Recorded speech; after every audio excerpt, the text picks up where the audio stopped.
এই যে কোরআনে কারীমের হিফজ করে ছোট ছোট বাচ্চারা আপনারা দেখেন, কাজটা কি খুব সোজা মনে হয় আপনাদের কাছে? যাদের কাছে খুব সহজ মনে হয় তারা একটু এক পারা আধা পারা একটু হেফজ করার চেষ্টা করে দেখেন তো। 30 পারা কোরআন তাদের বক্ষে থাকে।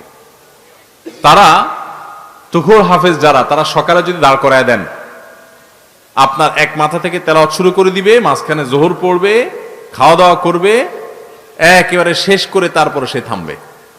এরকম বহু হাফেজ দেশে আছে। প্রায় সময় আপনারা দেখেন সারা বিশ্বের 10, 20, 50 এমনকি 100 দেশের সাথে কম্পিটিশন করে এদেশের ছাত্ররা প্রথম, দ্বিতীয়, তৃতীয় স্থান হয়। দেখছেন না আপনারা? এটা একবার দুইবার হয় না, কিন্তু অহরহ হয়। এটা এদেশের একটা গর্বের ধন। এই হেফজখানার ছাত্ররা কিভাবে বিশ্ব জয় করে, বাংলাদেশের হেফজখানার ছাত্ররা কিভাবে বিশ্ব জয় করে, কিভাবে এই ছোট ছোট বাচ্চারা 30 পারা কোরআন তোতা পাখির মতো তারা মুখস্থ করে আবার শুনাই দিতে পারে, কিভাবে সম্ভব হয়? এর একটা সিক্রেট আছে, অনেক কারণ আছে। হেফজখানার ব্যবস্থাপনার সংশোধনের অনেক জায়গা আছে, আবাসন ব্যবস্থাপনা ইত্যাদিতে প্রচুর সংশোধন হওয়া উচিত। কিন্তু একটা বিশেষ সিক্রেট ভালো দিক আছে, সেটা কি জানেন? হেফজখানার ছাত্ররা আমার জানা মতে বাংলাদেশে সকল হেফজখানার ছাত্ররাই তারা কয়েকটা বিষয়ে সুন্নাহ সম্মত লাইফস্টাইল মেনটেন করে। বিশেষ করে 3টা সুন্নতের আমল তাদের মধ্যে আছে। কয়টা সুন্নত? 3টা। 1 নম্বর হলো হেফজখানার ছাত্ররা রাতে দেরিতে ঘুমায় না।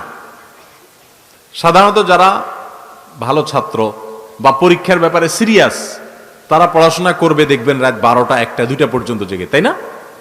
এটা হলো জেনারেল চিত্র আমাদের সমাজে, যে যারা ভালো পরীক্ষা দিতে চায়, পরীক্ষা ভালো ফলাফল করতে চায়, পড়ালেখা করতে চায়, তারা রাত 12টা, 1টা, 2টা পর্যন্ত পড়ে, ঠিক না? কিন্তু আপনারা কয়জনে জানেন আমি জানি না, অনেকে হেফজখানার ভিতরে খবর আপনারা জানেন না, আবার কেউ কেউ হয়তো জানেনও। হেফজখানার ছাত্ররা, সারা বাংলাদেশের হেফজখানার ছাত্রদের রুটিন হলো তারা সর্বোচ্চ 10টার মধ্যে ঘুমায় যায়। কয়টার মধ্যে ঘুমায়? 10টার মধ্যে ঘুমায়। 10টার মধ্যে ঘুমায় যায়, আবার 30 পারার কোরআনে হেফজ হয়। কিভাবে সম্ভব? আমরা মনে করি যে যত পড়ালেখা করে সে তত রাত জাগে, তাই না? হেফজখানা দেখেন উল্টা, তারা রাত জাগে না, তারা রাত্রে তাড়াতাড়ি শুয়ে পড়ে।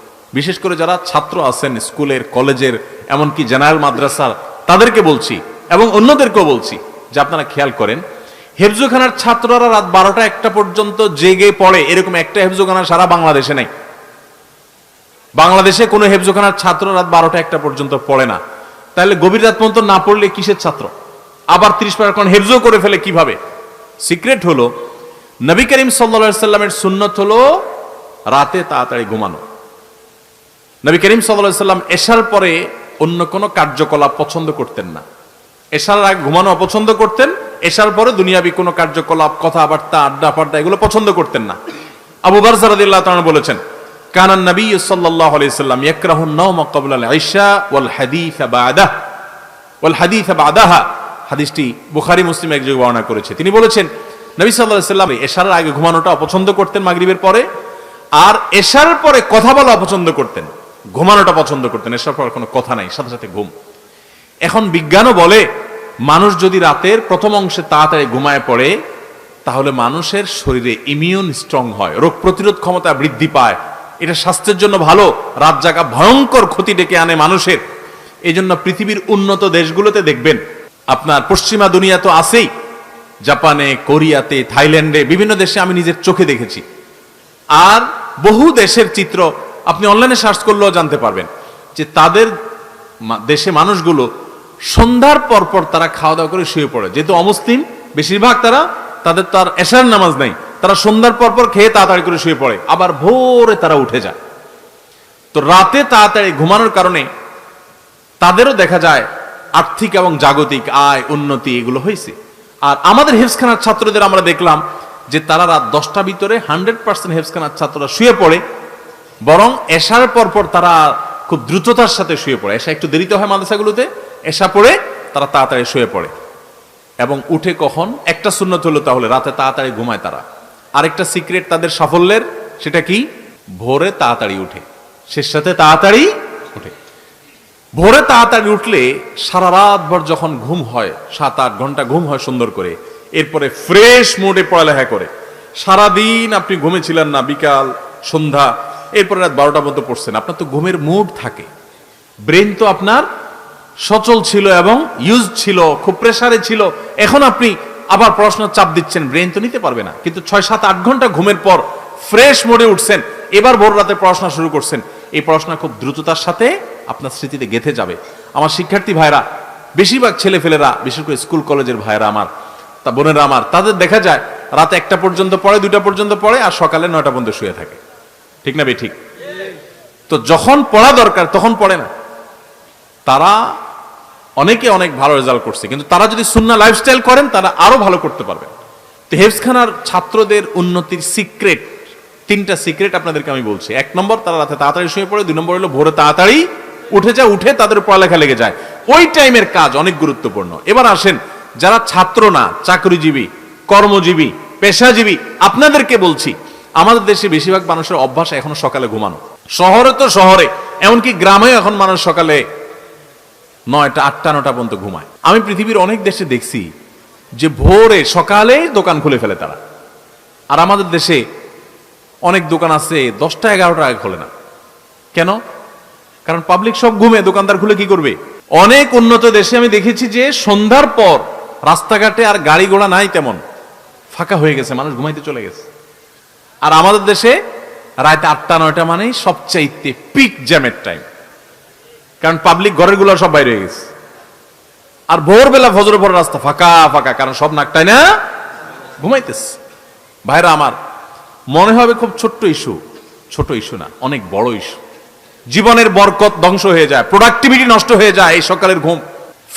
হেফজখানার ছাত্ররা, তাদের দ্বিতীয় সিক্রেট হলো তারা সকালে কাজ করে।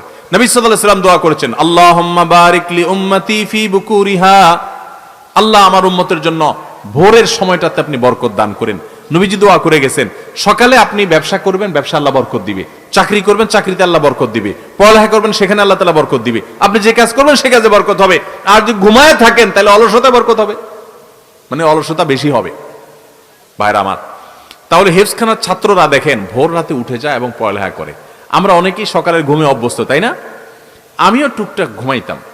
দীর্ঘদিন থেকে আমি নিজের সঙ্গে সংগ্রাম করছি যে রাত যদি ঘুম নাও হয়, সকালে কোনো ঘুম নেই। এবং আলহামদুলিল্লাহ বহুদিন পর্যন্ত আল্লাহর তৌফিকে আমি ঘুমাই না। যত কষ্ট হয় হোক, সকালে কোনো ঘুম নেই। সকালে কাজ, সকালে আমল, সকালে কোনো ঘুম নেই। বাংলাদেশের একটা ব্যাপক ব্যাধি এটা, যে আজকে আমাদের ঘরে ঘরে মানুষ গভীর রাত পর্যন্ত কোনো কাজ নাই, অযথা বসে বসে 12টা, 1টা পর্যন্ত মোবাইল টিপবে। ঠিক না ঠিক? শুয়ে শুয়ে 1 ঘন্টা টিপবে। এই জন্য মোবাইল, বাসায় ঢুকার আগে মোবাইলের গলা চিপে বন্ধ করে তারপর ঢুকেন। দেখেন, জীবন খুব সংক্ষিপ্ত, এর বড় একটা অংশ আমাদের মোবাইল টিপে টিপিতে চলে যায়। আমাদের জীবনকে যদি ক্যালকুলেশন করে বের করে দেখানো হয়, তো দেখা যাবে যে আজকালকার তরুণরা যারা অল্প বয়সে মোবাইল হাতে পেয়ে গেছে, তাদের জীবনের সবচেয়ে বড় অংশটা মোবাইলের ভিতরে তারা ডুব দিয়েছিল। কি জবাব হবে আল্লাহর কাছে? ভাইরা আমার, তো হেফজখানার ছাত্রদের দ্বিতীয় সিক্রেট হলো তারা ভোর রাতে উঠে পড়াশোনা করে। ভোর রাতে উঠে পড়াশোনা করা, ভোরে উঠে কাজে শুরু লেগে যাওয়া, এটা জীবনে বরকতের কারণ। নাম্বার 3, তারা কাইলুলা করে। এইটা তো একেবারে বিদায় হয়ে গেছে, এই সুন্নত এখন কোথাও নেই হেফজখানা ছাড়া। কাইলুলার সুন্নতের সাথে পরিচিত আছেন আপনারা? কাইলুলা মানে দুপুরের ঘুম। দুপুরের ঘুম, এই দুপুরের ঘুম বলতে এক্সাক্ট কোন সময়টার ঘুম, এটা নিয়ে ওলামা একরামের নানা রকমের বক্তব্য আছে। একটা অথেন্টিক এবং শক্তিশালী বক্তব্য হলো এটা জোহরের আগে।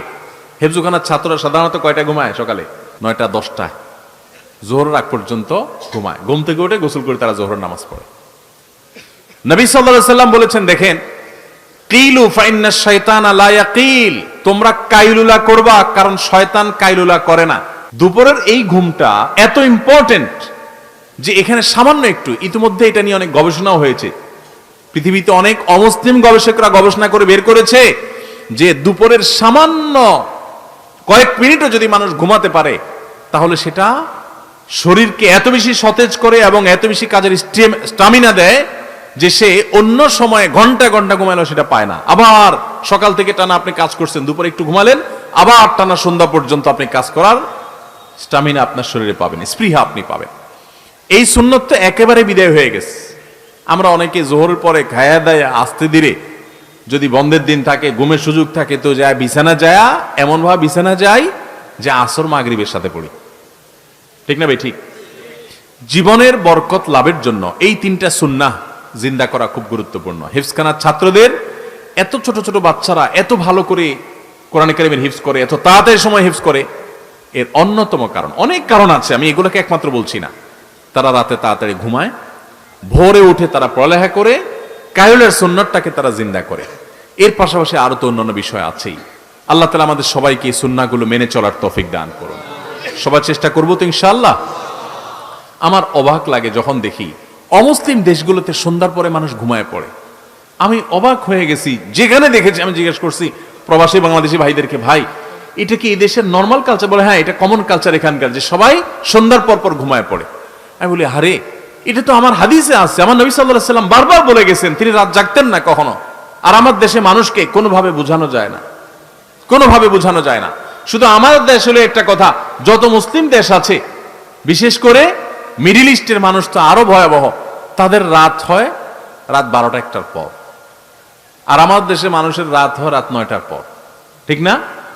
অফিস আদালত থেকে আইসা, দোকানপাট বন্ধ করে আইসা, কাজ কাম করে আইসা বাসায় জামা কাপড় খুলা, এশার নামাজটাকে যারা নামাজ পড়েন তারা বোঝা মনে করেন, নামাজ পড়ে ফেলছেন, ঝামেলা শেষ।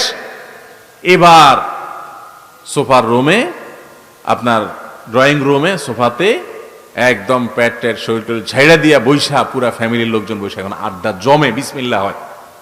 রাত 10টার পরে আড্ডার কি হয়? বিসমিল্লাহ হয়। এরপরে 11টা-12টার দিকে আস্তে আস্তে বিছানা যাও, তাও ওই আধা হাত একটা মোবাইল সাথে থাকে। এবার ওইটা আবার আধা ঘন্টা 1 ঘন্টা টিপতে থাকে। ভাইরা আমার, জিন্দিগির বরকত নষ্ট হওয়ার জন্য যথেষ্ট। আমি আলহামদুলিল্লাহ আপনাদেরকে আনন্দের সংবাদ শুনাই। আমার বাসার মধ্যে, বাসা যখন থাকি আমরা, রাত 10টার মধ্যে ঘুম শেষ, সবাই রাত 10টার ভিতরে ঘুমায় যাবে। এই প্রতিজ্ঞাকে বাস্তবায়ন করার জন্য প্রতি মুহূর্তে আমরা চেষ্টা করে যাচ্ছি এবং আলহামদুলিল্লাহ বেশিরভাগ ক্ষেত্রে আমরা সফল। আর সকালে কোনো ঘুম নাই। সকালে যে ছাত্র সে পড়ালেখা চলে যাবে, যে কর্মজীবী সে তার কাজ শুরু করবে, মা তার ঘরের কাজ শুরু করবে, সবাই তার কাজে লেগে যাবে। রাতে তাড়াতাড়ি ঘুমাবে। রাতের ঘুমটা স্বাস্থ্যের জন্য দরকারি। আপনি মনে করেন কিরে ভাই, হুজুর ঘুমের ওয়াজ করতে আসছে, এই ঘুমের মধ্যে আপনার দুনিয়া এবং আখেরাতের, অর্থাৎ এইভাবে সুন্নাহসম্মত উপায়ে ঘুমের মধ্যে আপনার দুনিয়া আখেরাতের প্রভূত কল্যাণ আল্লাহ তাআলার ভিতরে ভরে রাখছেন। শয়তান আমাদেরকে উপলব্ধি করতে দেয় না। অতএব আমরা সবাই চেষ্টা করবো তো ইনশাআল্লাহ। আল্লাহ তাআলা আমাদের সবাইকে আমল করার তৌফিক দান করুন। আস-সুন্নাহ ফাউন্ডেশন, উম্মার স্বার্থে সুন্নাহর সাথে।